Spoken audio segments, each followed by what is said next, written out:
Hey, good evening, everybody. I'm going to do my post-ride review of my last trip to Arizona. Not the Bisbee trip. I just went on another one, if you guys were following along, when I met up with my friend I call Corvo Joe. Anyways, yes, I'm going to go over that. I'm going to call it started doing these post-ride trips. So people that were in the military, veterans, whatnot, refer to it like an AAR, after actions review, where I'm going to go over some of the things from the plans that went well, some things that went away from the plans, some things that we might have injected that worked. Overall, it's always a good trip if you, number one, if it's safe and know there's no injuries, but number two, if there's things that had happened that you didn't plan for or maybe were less desirable, as long as you learn from those, correct them, and not repeat them, the ride overall is a success, and that's the way I'm looking at how I had it here. I'm going to start with the maps because my phone is dying and I have to have it plugged in. So let me start with the maps and give you an idea of where I traveled and how many miles I put in. So one thing I'm going to point out, what you're looking at is a great series of BDR, Back Discovery Road maps made by Butler. This one is specific to Route 66. There's two Route 66 maps through Butler. One is the West Coast, going from the coast of Los Angeles, where Route 66 begins, and then its furthest most point on this one is Amarillo, Texas. And then the second map is the eastern one. So there's two of them.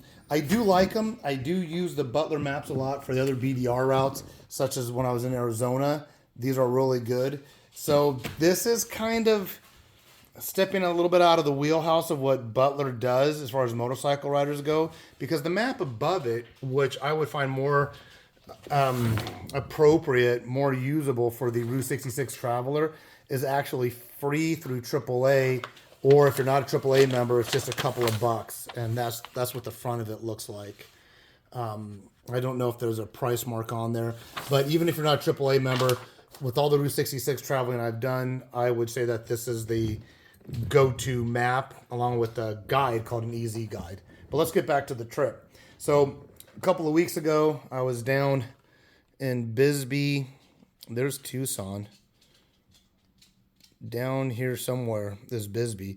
This is where I was about 3 weeks ago.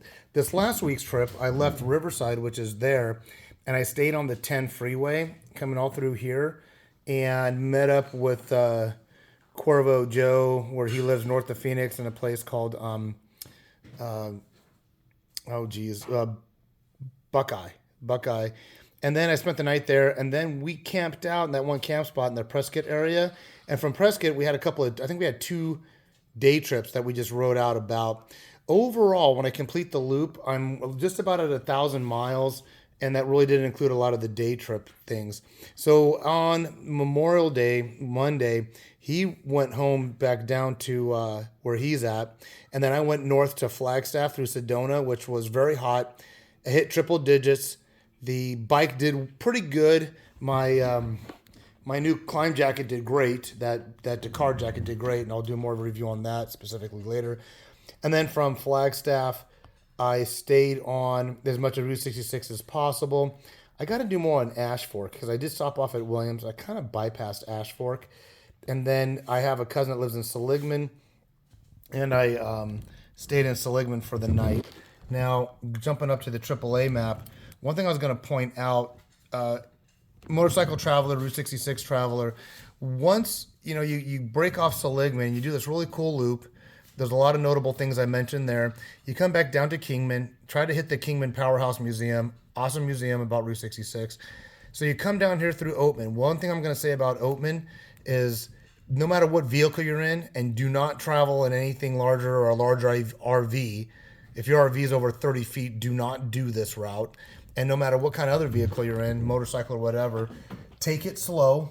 There's a lot of small wildlife that'll run across the road, and donkeys will be in the road at all parts, not just in the town of Oatman, even when you're coming up to it. So be very careful. Very fun ride, and don't do it at night. If the sun starts going down, do not do that at night. There's no illumination there, and there are some very, very sharp turns, and there's no guardrails going over Sitgraves Pass. That is not something you want to do at night. But I spent the night in Needles here at a KOA, and then I did this loop that goes up to Goff's schoolhouse. Now, when you come back down, unfortunately, from right there, right where the 40 intersects Route 66, all the way to where Amboy is no longer open to through traffic. There are some people that still actually live out there or work out there. What had happened with the heavy rains 2 seasons in a row was that the pylons that hold up these little multiple bridges where these wadis run were either missing or they were compromised. So although by the eye, the bridges look very intact on top, underneath the support system is very compromised.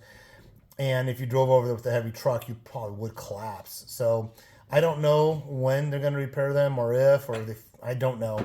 But because I was on the dual sport, the KLR, I was able to ride whatever pavement was left. And then when the bridges were blocked off, like with cinder blocks and road signs, there was little dugout roads that go through the sandy riverbed area. Then it loops you back onto the road. There's about 12 of those. I don't recommend anybody doing it, period. If you're not local, do not do it. I shouldn't have done it. If you are scratching your head saying, man, I want to get some Route 66 experience, there's not too much out there anyways, but if you did, you need a high clearance 4x4 or a dual sport motorcycle. A Harley's not going to do it. A street bike's not going to do it. I wouldn't even say a touring bike would even be wise to do that in, to go through that sand. But you will still, if you just follow the signs and you come out of Goff's, jump back on the 40, travel the 40, and then there's a 90-degree angle of a highway. You're going to take this highway down to Amboy, and you'll hit Roy's, and you'll be able to continue on through Ludlow and all this stuff. You'll be able to continue the rest of Route 66. That was just a little bit of a note that I just wanted to give you guys. And then once I came back down, once I left Needles, I got home that night. I left Needles, and I traveled through all that and got home to Riverside actually afternoon time. And if you're also traveling, I do recommend going to the Victorville Route 66 Museum, probably the last coolest museum to that side you're going to see on your westbound journey. So that is the miles, just over 1,000 miles. That's the route I went, kind of a big loop, the 10 from Los Angeles vicinity into Phoenix on the 10 and then up to Flagstaff and then taking the 40 back. I say that loosely because a lot of it was on Route 66. Once again, the Butler maps are great if you're thinking about doing any off-road. So Butler maps, by the way, they don't only do, like these two are showing some guys in dirt, and there is a lot of that, but Butler maps will also have paved routes too that you'll be able to do. So let's go out and talk about the bike and some of the luggage. So I'm really gonna have to scream through this because I'm walking with my phone and my phone's like down to 10%. Let me discuss the two KLRs I had really quick. This is the carcass of the first KLR Gen 1 I had. When that bike was completely done, and when I did Route 66 round trip on that bike in 2018, it looked exactly like this KLR. Looked exactly. In fact, everything that's missing off of that KLR is on this one. This was a complete KLR when I bought it, but I wanted the plastics, I wanted my stickers, and this was both bikes. If they were both complete, they look exactly the same. Same color pattern, they're both 07s. The VIN numbers are probably even still close together. So when you hear me discuss a carcass bike, that's the one I'm talking about. I bought that for $2,500 and it had about 1,400 miles on it. I put a total of 30,000 miles on it, and then I had a timing chain issue. It's in a previous video. I'm not going to get into it this time, but I'm going to part the rest of that out and just box it up and do something with the engine. But everything that's missing off of that one is pretty much on this bike right now. Everything that was on this bike is already boxed up. One thing I did when I got in is that I was very diligent on taking all my gear down, everything. I went through all these little pockets, all the bins everywhere, and I finally just said, hey man, if I haven't used it, I'm not carrying it anymore. And if it's a triplicate, even a duplicate item like glue or Loctite or thread lock, it's like I'm not carrying it anymore. So I have one tube of each because I'm not really remote for any more than 2 days. I'm always going to be near an AutoZone or a motorcycle shop. I'm not going to the Sahara for weeks on end. So I've learned my lesson, and whatever I haven't been using is now off the bike. And whatever I was using, I'm trying to find a way to either get it lighter or smaller. One thing, the way you're looking at the bike right now, is if I was doing a long trip with hotels, this is exactly what the bike would look like. And even when I throw on what I reduce my camping, if I throw on my dry bag, the dry bag actually is a lot lower profile. Let me get this on there. So I have a lot more seat. I don't know if you guys saw this before, and that's just loosely on there. But this bag has my tent, sleeping bag, sleeping pad, tarp that I put down, and some of my down wear, some of the clothes I wear, and that's just like a down jacket and down pants that collapse. But even this got reduced in size, which gives me a lot more room on the bike. And if I'm not camping, this thing comes off. Also, if I'm staying in hotels, I'm going to take off these Nelson gears, because these hold my MSR for my stove. And I'm only carrying one stove. I'm not carrying two stoves anymore. I had like the knockoff, I can't even, Jetboil type of stove before. Let me talk about tires really quick. So when I went to Bisbee 3 weeks ago, there was three of us, and we had our bikes on the back of a motorcycle trailer, and we had some aggressive knobbies. These are Dunlop 606s for the back, and then that front tire, which I'll get to, is also a Dunlop 606. I have a total of 3 sets of wheels now. Total 3 sets of wheels, rims, tires, everything. The reason why is when that bike, the first bike was in operation, I was swapping tires out a lot, and I ended up buying a second set through eBay or someplace so I can not have to swap them out anymore. But when I bought the second bike, now I have a total of 3 sets of wheels total, but these are the primary ones I use. So when I went to the street tire, which this is a Shinko Trailmaster in the back, and what I did in the front, this is a 606. You can see the tread difference here, there and there. And so when I went with the one, I'm running a Head Now Scout in the front, hidden now, tomato, and this is a 606, a Dunlop 606, and I'm really surprised how much tread wear was left on that. Like I said, I went from Bisbee to Silver City, New Mexico to Riverside, California on these knobbies. What went well on this planning, which I'm so glad I did, is that when I'm traveling mainly on the streets, on the road surfaces, these knobbies just make the bike louder, more vibration. I think it's more fatigue, little not as good as handling.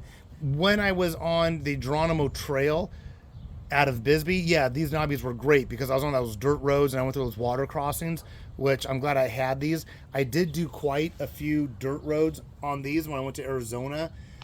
My cousin lives in Seligman, lives off, I think it's like 8 to 12 miles of dirt road. These handle it fine. When I got off the road on the Route 66 going through the riverbed, those Hidden Now Scouts handled it fine. And I'm talking, it was only maybe 50 yards a piece. I was only in the dirt for about 50 yards at a time to circumnavigate those washed out bridges. So it wasn't like I was going crazy. I'm not a dirt rider anyways. The tape job held up fine. When I cracked this screen in a prior video, I'm talking about it. I'm joking around, I call it a bird strike, but I'm not going to swap this out. Obviously, I have a second set from the carcass bike I could put on, but I'm not going to. And there's the original shift lever on the ground. That's the stock one, and I had to replace it with this IMS one. The IMS one is a little bit longer from pedal to where your toe goes, so it accommodates my foot size a lot better, and it's straight. That one that bent, you can't tell, but right where that little rubber pieces where your toe goes in, it's bent forward, so I could not, it was just a pain to shift. I have a second IMS shifter that I'll probably carry with me. I usually do have a spare, and I'm glad I had a spare on this trip. So that worked real well. I am liking I did a comparison between hard cases and soft cases. I am liking the soft case better than the hard cases that I have, because these have better options and they're more volume and more options. It does take a little bit, takes a little more time, in strapping them and buckling them down and everything. But I love how these Olympus have an exterior pocket in the front if you want to put a water bottle in there. And then it has another exterior cargo pocket here where you can put another water bottle or some loose gear.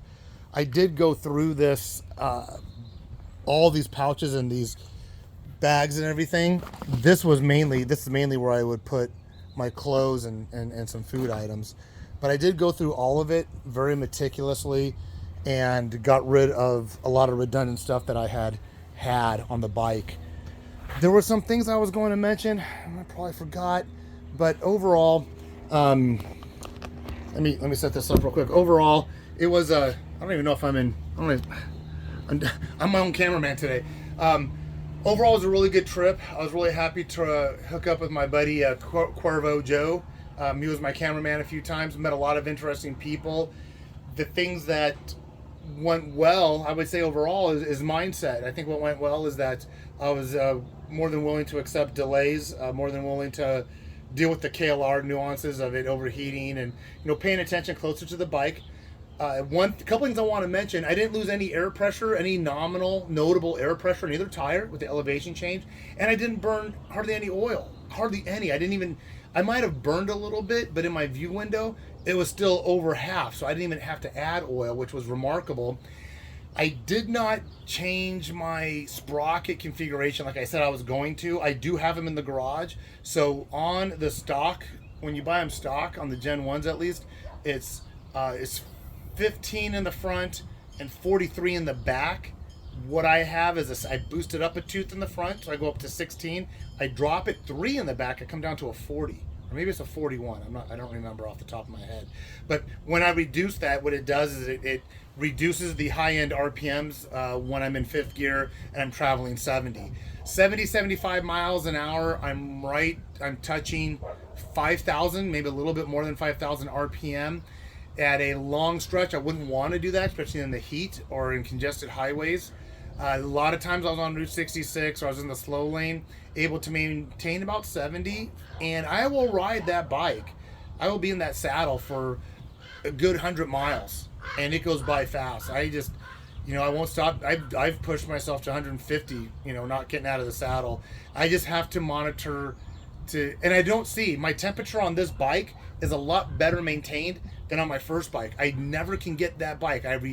I've done the fan, the fuses, I've done the coolant flush, I've done all kinds of stuff. The water pump, Greg and we did the water pump on that, and it didn't matter. It would always ping and hit the red. This one does not do that. This newer KLR, the second KLR newer, 2007, the second KLR I have not had that overheating issue, but I'm not going to push my luck either. KLRs are not designed to travel 80 miles an hour for hours on end. They're just not. And you have to understand that. But for me, I like traveling at the slower speeds. So that went well. I learned more about myself, learned more about this KLR, the KLR I have now, about what it's capable of. The fuel range, I'm not pushing more than 200 miles, because if I'm traveling, I haven't fueled up or gotten my butt out of the saddle, other than doing videos for 200 miles, I'll pull over at 200, fuel up, let the bike, take a break. I take a break. I'll go inside the convenience store or whatever. There's nothing really that, it's funny because I'm trying to think of something that went bad or off plan. And I think the only thing really was at the end of our trip together with Cuervo Joe. He went home, and initially I was going to go home from that route and come back to 10, but the 10's very boring. And that was a deviation from my main plan, but that led me up to Flagstaff on Route 66, which I enjoy.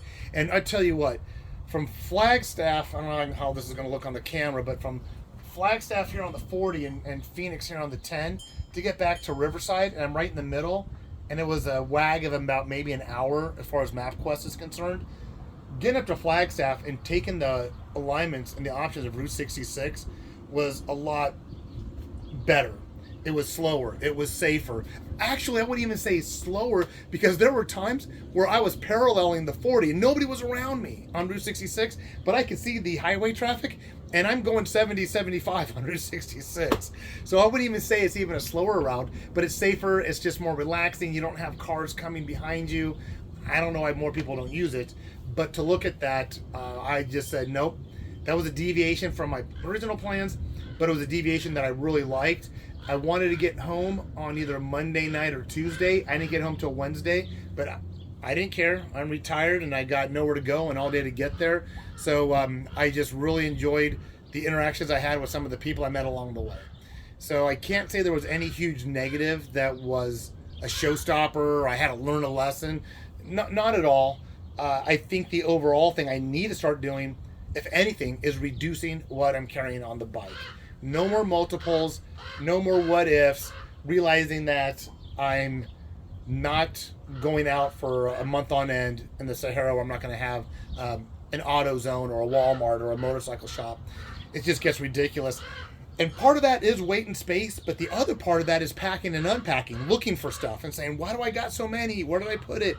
So it makes the ride and the time at camp a little bit more enjoyable, not having a bunch of stuff thrown around. So anyways, hope you enjoyed that. Like, subscribe, get out there and ride if motorcycling is what you do. But I'm a big advocate on I'm not inspired by motorcyclists. I'm really not. I don't watch a lot of other YouTube videos of other motorcyclists to gain